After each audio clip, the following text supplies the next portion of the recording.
If you manage the IT for your business, whether you're the CTO of a large corporation or the managing director of an SME, the chances are everyone's asking one question. What are we having for lunch, Danny? Seriously, what everyone seems to be asking us right now is to BYOD or not to BYOD? That is the question. The simple answer is we can't answer that for you because BYOD isn't one size fits. What we can do though is give you 5 things to consider that will help you figure out whether BYOD is right for your business. Number 1, data protection. In 2018, GDPR was introduced to make the businesses aware of the responsibility they have to protect the personal data that they collect and handle. The fines for breaching the GDPR could be as high as €20 million or 4% of your global turnover because they are meant to highlight the importance of data protection. Devices like mobile phones and tablets handle huge amounts of personal data like names, phone numbers, email addresses, financial or medical information, identification numbers, personal information stored in calendar invites. Any information that could point back to an individual is counted as personal data. In a BYOD environment, it's important to remember that while the device belongs to the employee, the personal data of the clients or other employees belong to the company. And by law, you have a responsibility to protect it. Number 2, security. Any tech team's highest priority should always be cybersecurity.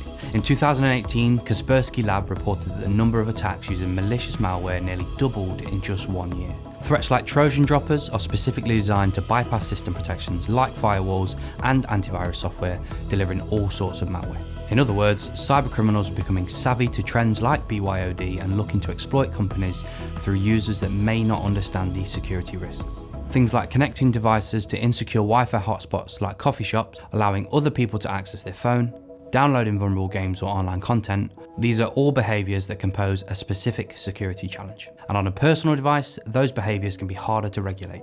Number 3, the impact on IT. Your IT department has probably spent years creating a very controlled, highly monitored environment. It's important to plan out with them how BYOD could disrupt this and what you could do to minimise that disruption. Right now, the chances are the majority of your users have similar handsets running the same operating system. This makes supporting these devices and enrolling them on management software like an EMM solution easier. What will happen when other devices running a different operating system are introduced into this environment? While Android allows a lot of control over devices through an EMM solution, iOS limits the control of some EMM features, especially on older non-DEP enabled devices.